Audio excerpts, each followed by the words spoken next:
ప్రతి ముత్తైదు అంబను కాదే కరిచేది తన మదిలోని కలకలనన్ని అమ్మలకేగ తెలిపేది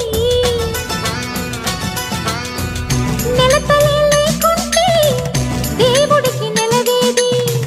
భక్తులే రాకుంటే గుడికి ఇక వెలుగేది దయతోటి కుంకుమ పూలు అక్షింతలు మనమంతా ఇవ్వాలి తన తాళి నిలపాలి తాళి కాచి ముత్తైదా ఎల్లమ్మ